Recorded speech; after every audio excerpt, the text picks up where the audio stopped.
Welcome again to eGreen Channel, the brainchild of Saeed Mustafa. Have you ever thought about what would happen if you turned on the tap and nothing came out? Not for an hour or a day, but for good. It sounds like a scene from a dystopian movie, but for millions of people around the world, this isn't fiction. It's a terrifying reality, and it's a reality that is spreading faster than most of us realize. The global water crisis hasn't just begun. It's already here, and frankly, we are not prepared. Let's start with a simple fact. All the water on Earth, from the deepest oceans to the clouds above us, fits into a sphere just over 1,300 kilometers in diameter. Now imagine a much, much smaller sphere. That tiny sphere represents all the fresh water on our planet, the water in our lakes, rivers, and underground aquifers. And an even tinier speck, almost invisible, is the fresh water that's actually accessible for us to use. We have a finite supply, but our demand, it's exploding. Every year. The world's population grows by about 80 million people. That's 80 million more people needing water to drink, to cook, to clean. But personal use is just a drop in the bucket. The real giant consumers of water are agriculture and industry. About 70% of all our fresh water goes into farming. It takes a staggering 1,800 gallons of water to produce a single pound of beef, and over 3,000 gallons for just one new pair of jeans. As developing nations grow and adopt more resource-intensive lifestyles, the global demand for water is skyrocketing at an unsustainable rate. Projections show that by 2050, global water demand is expected to increase by up to 55%. Where is all that extra water going to come from? That's the billion-dollar question. Adding a massive accelerant to this fire is climate change. It's not just about the planet getting warmer. It's about the entire water cycle being thrown into chaos. We're seeing more intense and prolonged droughts in places like California, Southern Europe, and parts of Africa. Remember the headlines about Cape Town's Day Zero? The day the city was projected to run out of water. They narrowly avoided it, but it was a wake-up call for the entire world. At the same time, other regions are being hit with unprecedented flooding as rainfall becomes more erratic and extreme. The predictable, seasonal patterns our ancestors relied on for millennia are disappearing.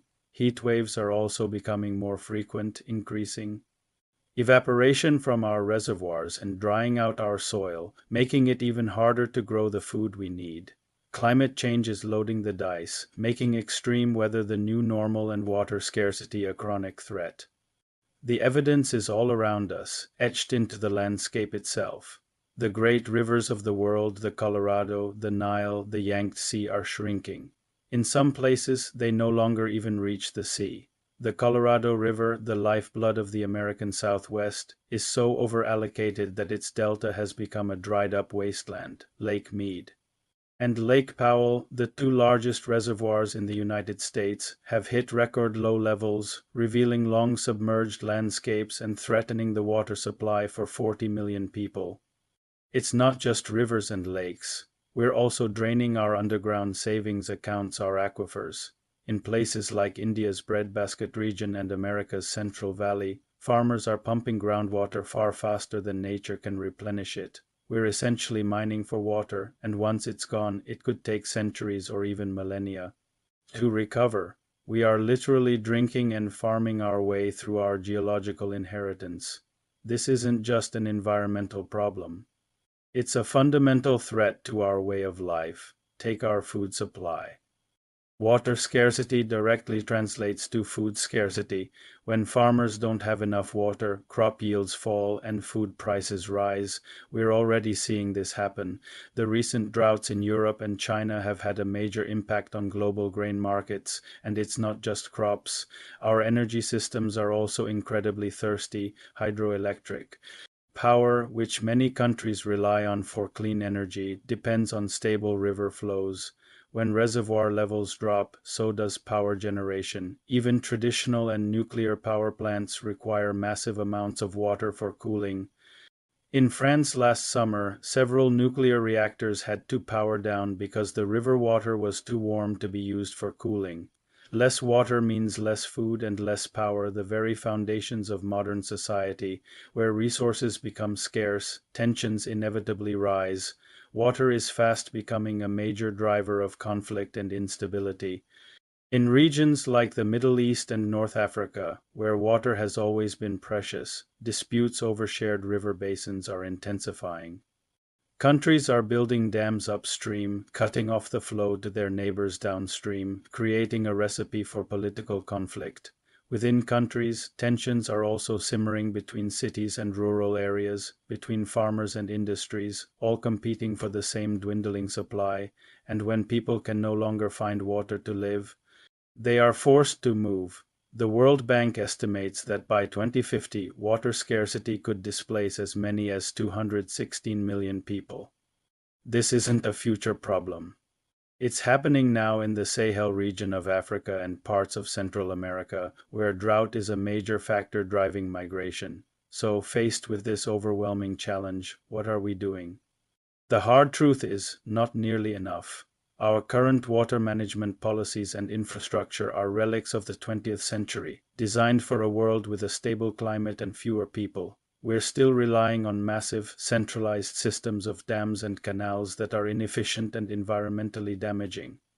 We lose a staggering amount of water through leaky pipes before it even reaches our taps. In many cities, that loss can be over 30%. Our political and economic systems often treat water as an infinite, free resource, which encourages waste.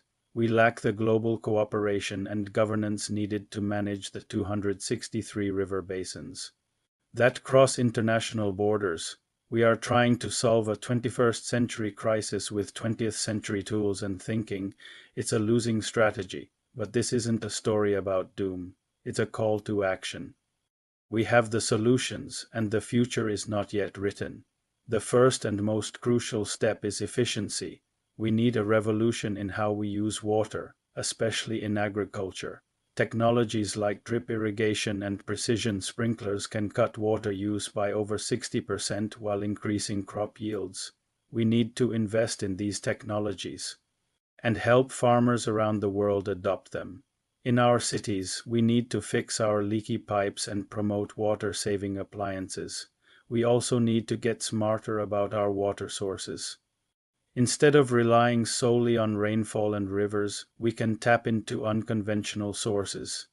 Desalination, the process of turning seawater into fresh water, is becoming more efficient and affordable. Countries like Israel already get over half of their domestic water from the sea. Another huge, untapped resource is wastewater. With modern treatment technology, we can recycle wastewater to a standard that is safe for agriculture, industry, or even drinking. Singapore's Newater program is a brilliant example of this toilet-to-tap approach, which is crucial for water security in a dense urban environment. Finally, none of this will work without a fundamental shift in how we govern and value water. We need policies that incentivize conservation and penalize waste. We need to put a proper price on water that reflects its true value, while ensuring that the poor and vulnerable still have access to the water they need for life. We need stronger international agreements to manage shared water resources peacefully and equitably. And most importantly, we need a cultural shift. We need to start seeing water not as a commodity to be exploited, but as the precious, finite lifeblood of our planet that it is. The water crisis is a silent crisis. It doesn't always make the headlines like a hurricane or an earthquake, but it is just as destructive, and its effects are far more widespread.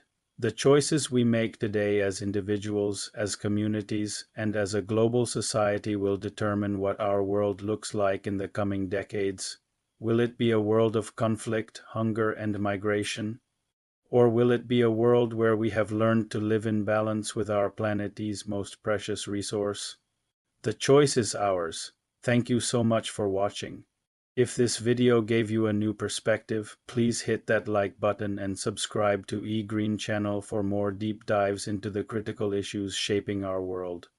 And let me know in the comments, what is one change you can make in your own life to conserve water? Let's start the conversation. See you in the next video.